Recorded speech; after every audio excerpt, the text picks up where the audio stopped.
If you have any questions at any time, you're welcome to put them in the chat or wait till the very end and ask me in person. But yeah, let's get started.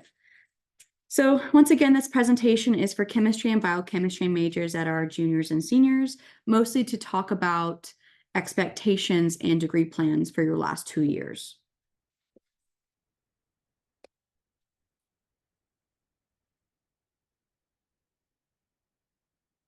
Here is an overview of what this presentation will consist of.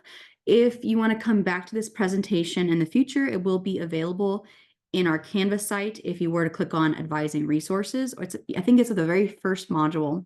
I have last year's presentation and the recordings with the PowerPoint.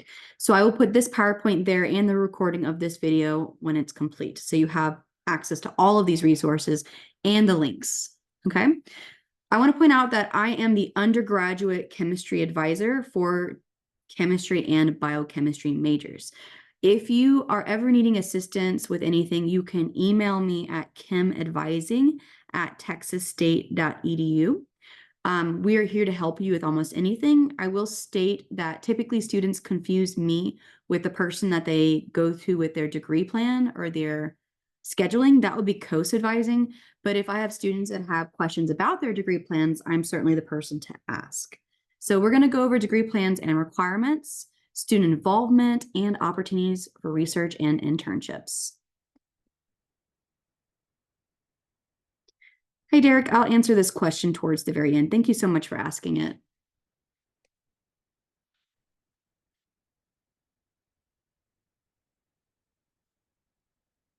Okay, so degree plans and requirements. I just want to point out that you can always monitor your degree plan. It's called degree audit. You can access it through CATSWeb under the academic records. So students technically do not need to go through an advisor to make their schedules every semester. They can do it themselves, but it's very helpful to have someone oversee your plans. That way you don't get out of sequence or you don't miss an important class that you need later on.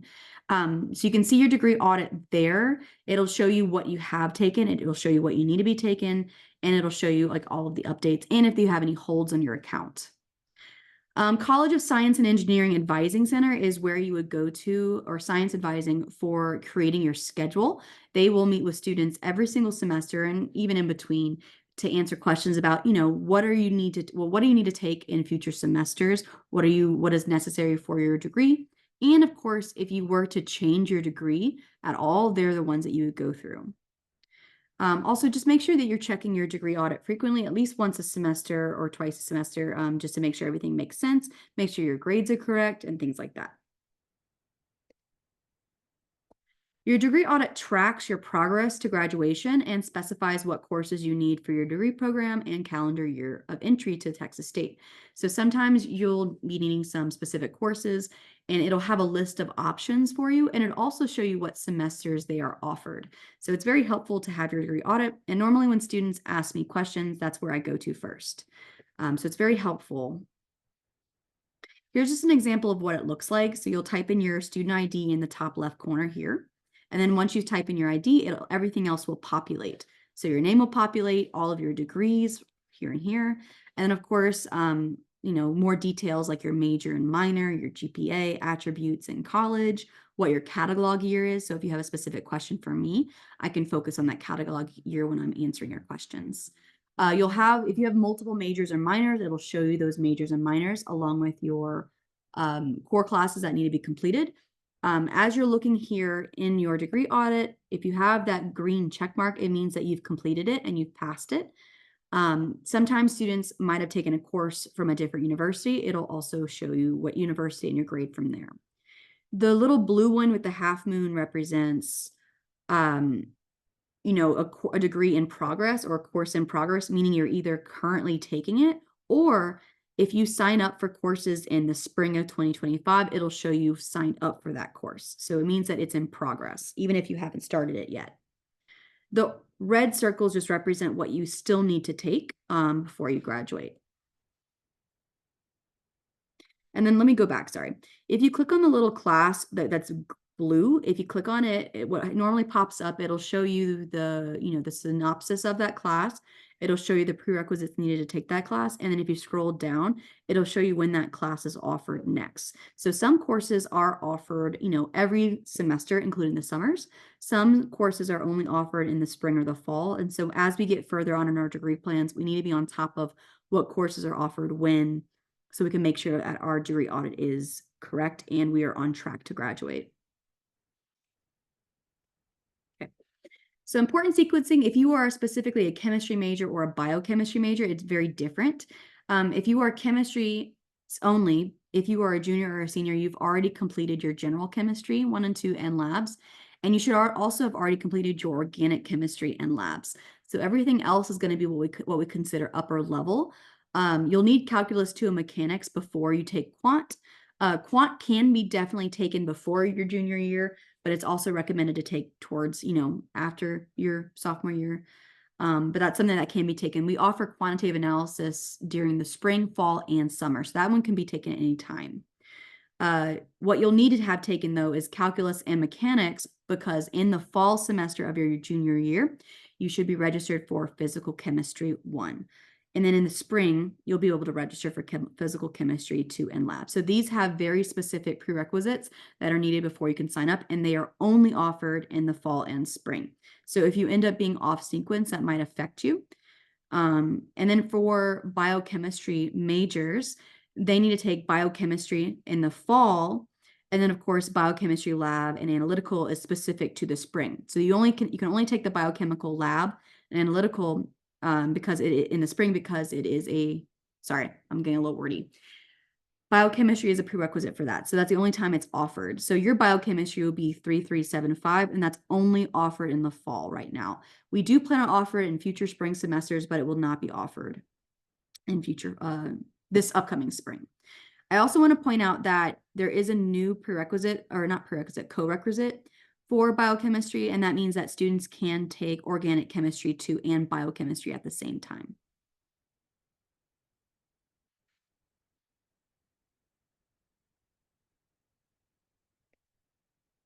So these are your last 2 years. So where it says year 1, that's for junior year, and year 2, that is mostly for senior year, where you'll have most of your specific upper levels.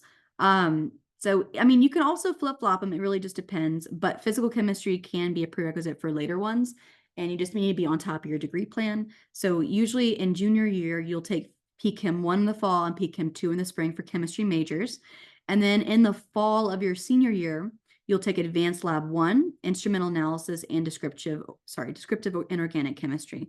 Those are only offered in the fall, unfortunately. And then, of course, advanced lab 2 is going to be offered that following spring.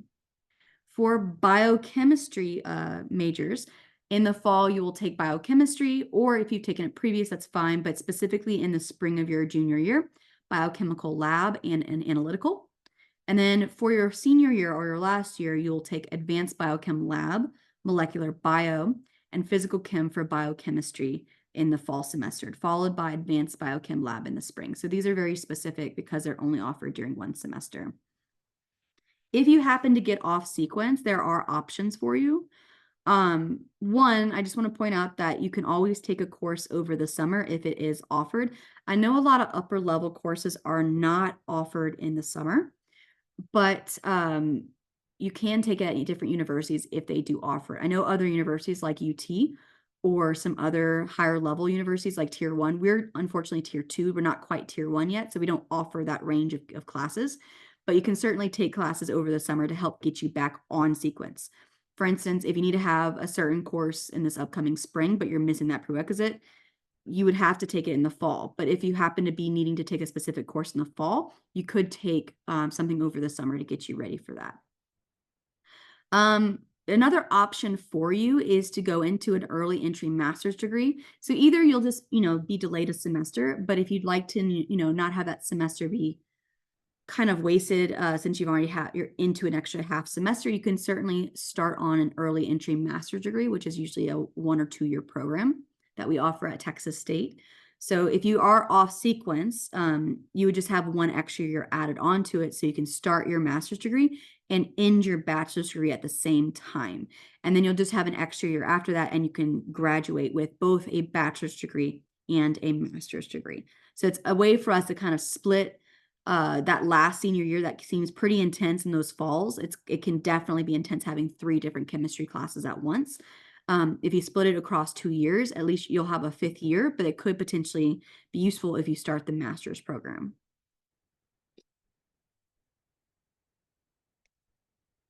I also would like to point out that this upcoming year, we started a PhD program.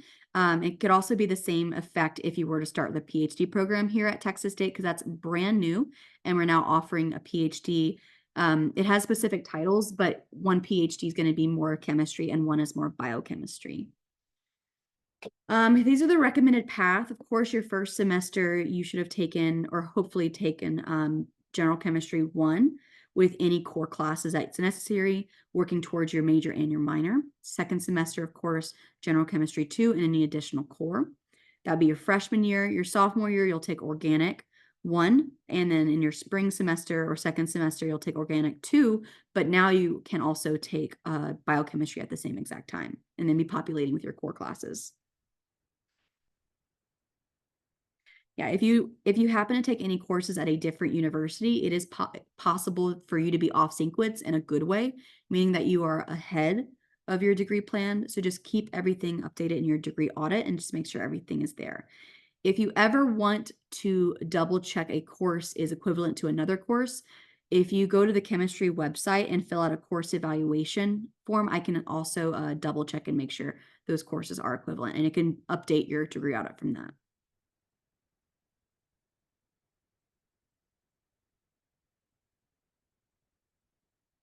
I do want to point out that as you get up in upper level courses, the departments do not waive prerequisites. It's a big, big no-no. Texas State is incredibly strict, and I always have students unfortunately have an issue where, they got off sequence and it wasn't their fault, or maybe they just, didn't take the right class at the right time, and they have to graduate within a certain amount of time. But if they don't have the prerequisite, there's absolutely nothing we can do. Um, if that prerequisite is not met. So for instance, if biochemistry with a D or a C or better is necessary for an upper level biochemistry class, without taking that course, there's nothing I can do. So normally what I would say would be, take it at a different university or take it at Texas State if they offer it over the summer, and then we'll be able to get you back on sequence. But unfortunately, we don't waive those prerequisites. If you take prerequisites at a different university, you can certainly get those prerequisites overridden because our system doesn't automatically associate it with being a prerequisite. So you need to fill out a form called the Student Registration Assistance Form. I have the link in our resources tab. You can also find it on the Texas State Chemistry website and fill it out. And then of course I would go in and add in overrides for you.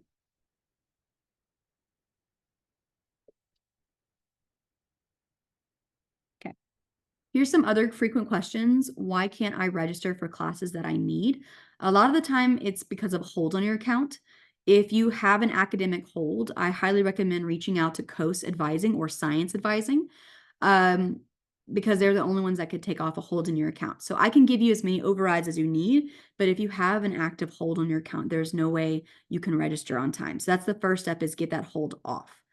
Another thing that we run into is if you have a lecture that is connected to a lab, you have to register for the lecture first. A good example of this is quantitative analysis. Unlike general chemistry and organic chemistry, where they have different coordinators that have different, they're not in charge of everything. In this course, in this upper level courses, typically one coordinator will be in charge of both lecture and lab, and the grade of that class is combined with both. So in those courses, you have to sign up for the lecture first, and once you are officially signed up for lecture, then you can go in and sign up for the lab. It has to be in that order because the lab is a co-requisite for the lecture. So that's a big thing we run into is students will email me panicking about not being able to, get into a lab section, but they can't do that until they are registered for the lecture. Labs are strictly we're very, very tight. We have to go with the EHS. If they say a maximum amount of students is, 24, we cannot give overrides for full labs. There's always a little bit of leniency when it comes to lectures, especially with upper level lectures, because typically they never really fill. But I can always add a couple of students here or there if those get full, if the lecture's full. But unfortunately, if the lab is full, there's nothing I can really do about that. So that's something to keep in mind. But at least for upper level, we don't run into this issue very much. The good news is students tend to rearrange their schedules all the time, especially closer or after the grades have been posted. For instance, in the fall, after final exams have been taken, students are already registered for their spring courses. But what happens if they didn't pass the course that's needed to take the spring course? Usually, a few weeks after final exams have been posted and the final grades have been posted, the registrar will remove students who no longer meet the prerequisites for those courses. So usually I will recommend students wait until after that. And usually a lot of openings will happen and students can sneak into those courses that originally were filled up. So I don't really add those overrides until the very beginning of the spring semester, because students will either, shift their schedules or a lot of them will be dropped. Yeah, once again, no closed class overrides are available for labs due to safety and equipment reasons, just because that was, told by EHS and we can't go against, fire code and things like that. Okay. If you would like to change your major, if you go to our Canvas site, go under resources, and I have a form that you'll fill out. It's through COAS Advising. If it's for your major, you do need to meet with a science advisor and they will go through, your options there, but you will still need to fill out that form. That form can be found under resources. And of course, you do not need to meet with someone to change your minor. So either to add or to remove or change your minor. That form is also found under the resources. Also, of course, this presentation, if you were to download this presentation, these links are there. If you are interested in doing undergraduate research, that's awesome. It's great for, potential, getting ready for medical school, or if you want to go into graduate school, or if you're trying to see if you actually are interested in research. This is awesome. You are surrounded by a lot of great mentors, either in chemistry or biochemistry. If you are interested in getting the ACS specific degree, you do need to have undergraduate research on your degree audit.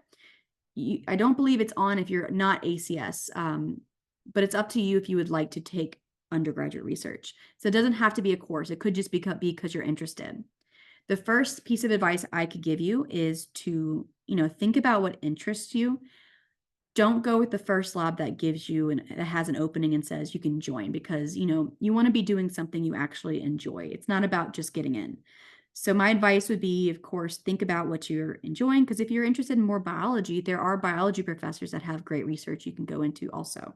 There's other types of science that you can go into. If you want to do engineering, things like that, you can be picky, and I highly recommend being picky when it comes to research that interests you. Unfortunately, if you are going for Chem 4299, which is the research credit, it has to be with our faculty, unless you got a pre-approval with a different faculty member.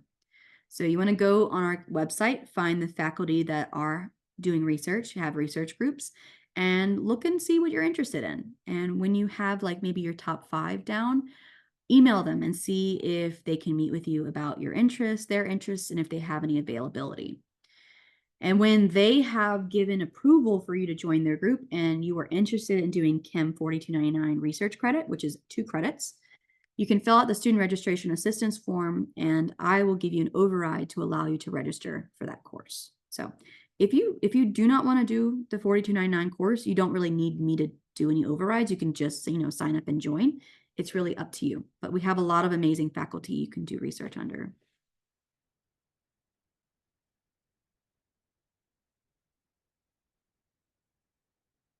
Other things that you could potentially do is experimental learning. So if you are interested in maybe being an LA, LAs are kind of a new thing that we have. So we used to do SIs. Some professors still do SI, and it's a great way to just like hone your skills and your knowledge. But LA is another opportunity. So you can either apply for being, a student instructor for SI, You can do LA Learning Assistant, which is where you're not conducting your own things. Instead, you're participating in lecture. And when those professors give out, packets for the students to work on, you'll be assisting the students during lecture. So that's another way you can earn income. And of course, lastly, you could be an IA in our labs. So those are great ways for one, you can earn some extra money, and two, put it on your resumes and applications for post degree.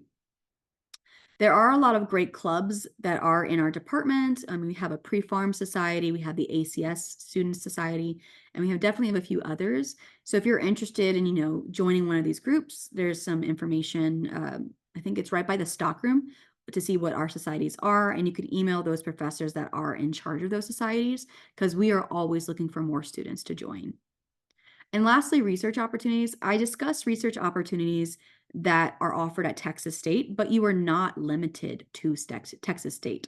There are paid research opportunities. So if you were interested in doing an actual internship during the semesters or summer, I highly recommend downloading the Handshake app and looking at research out at Star Park. Star Park is in San Marcos, so you'd be close by.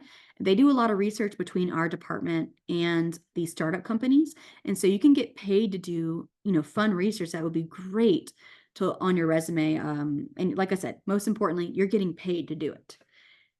If you would like to do research opportunities at different universities, there are summer intern programs. It has to be done before you graduate, but these internship programs are offered at very prestigious universities. You'll be paid up to $6,000. Your room and board is typically covered. Sometimes they give you a stipend for food. But yeah, most universities, I wouldn't say most, but a lot of the tier 1 universities do offer it. Texas State won't offer it for another 2 years. But if you are interested in REU or research experience for undergrads where you're getting paid to do that, please, please, please talk to me because I'm in charge of the Texas State version, so I can certainly help you with that. But yes, you have a lot of opportunities in front of you. And if you want to do international opportunities, you could do a research experience over the summer in different countries also. Just note that for that deadline, it'll be in December. So that's coming up pretty quick if you're interested in that. For research experience for undergraduates at different universities in America, that'll be deadline's going to be around February, March. Here's just some of our student organizations. If you are interested in joining, we would absolutely love to have you. Please let me know if you would like more information on that, and I can put you in touch with those coordinators. Here's just the links for if you would like to apply for a lab IA. You can work in the stockroom. That's another position that we offer. Become an SI leader and learning assistant. So these are just ways to earn income while honing your skills and of course, getting paid. Here's a few. These are some old articles about what we have done in the past with our research faculty.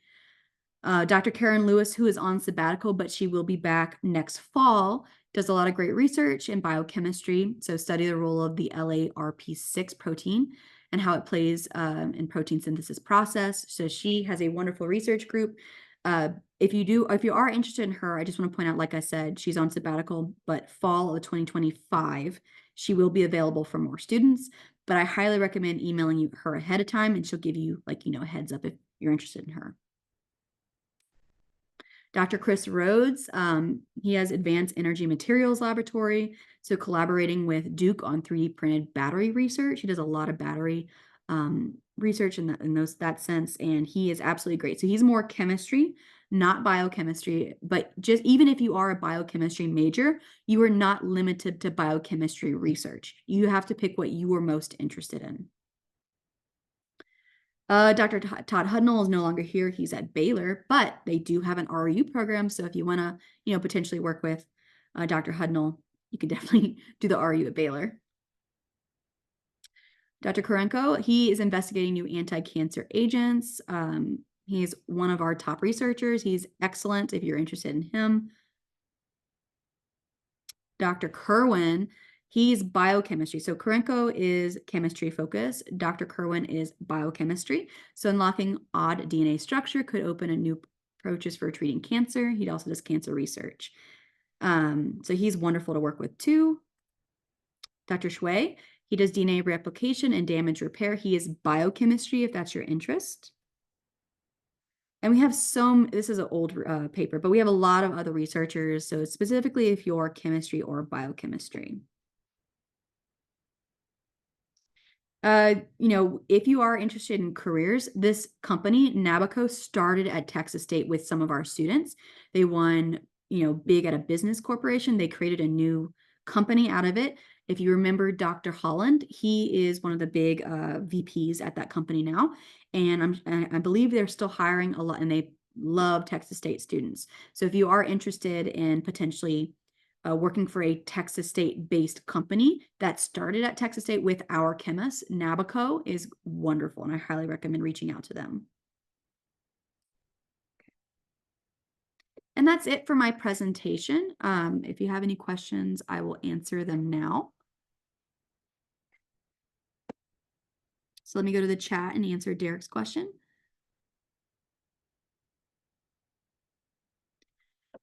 It really just depends. If your degree, okay, so the question was, is if you have a minor in biology, I need 5 credits for it, but some come with a lab. Is there any way to skip the lab and just get the lecture hours? It depends on your degree audit, because if your degree audit says you have to have this course and that course is combined with a lab, it's required, unfortunately. If you can separate the two, then go for it. But I believe at least biology, they are all, combined with that lab, and it's necessary. If you need to get like 4 credits for this and you need 1 extra credit, I would probably look into maybe doing like a biology research, or maybe like a biology, they might have like a 1-hour course that they offer. I highly recommend reaching out to the biology undergraduate advisor and see what your options are there. But for that last credit, I would hate for you to have to take 8 credits to satisfy 5 credits, if that makes sense. I'm a senior, but I forgot to sign for graduation. How would I get my diploma? So if you missed the deadline to apply for fall graduation, this is something I had to deal with my PhD and my bachelor's, actually. I missed the deadline for May, and I ended up having to graduate in fall, even though I finished my degree plan way earlier. So the next one is going to be spring, unfortunately. So I would register right now if you can. One, you could always reach out and say, is it too late for you to apply for graduation? If they say yes, then you will have to apply for graduation for the spring. Even if you're not taking any courses, you'll just come in and graduate for spring of 2025, even if you finished everything in fall.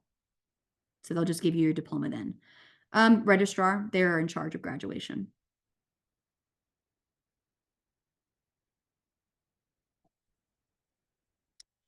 So I got a question that says organic 2 you can take it at the same time as biochem. If you are a chemistry major, you can definitely take organic chemistry 2 and chem 4375 at the same time this spring. But unfortunately, we do not offer 3375 this spring. It will be offered next fall. The good news is, for your degree plan, like the next course you would take in sequence anyway would be spring of 2026. And so it's not like you'd really be off sequence then. You could take it at UT if you really wanted to, but we're not going to offer 3375 until fall of 2025. And that's for, this is only going to affect biochemistry majors, not chemistry.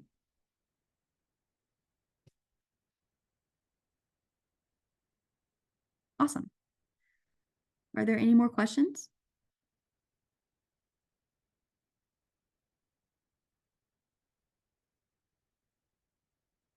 Okay. I'll still be here if y'all end up logging off and have a question later on. My email is chemadvising@texasstate.edu. You are always welcome to email me any questions you have in the future, especially if it's more personal. And then I look for an email coming out this Friday about potential one-on-one meetings with me, where I can go through your degree audit and talk to you about, what maybe if you have questions for after school, what do you do for careers? I'm certainly here to help you with those types of questions, or, finishing up your degree plan. So I will have one-on-one meetings coming up, and I will send an email out on Friday about how you can sign up for those meetings. But otherwise, it was really nice meeting with you, and hopefully I'll see you soon.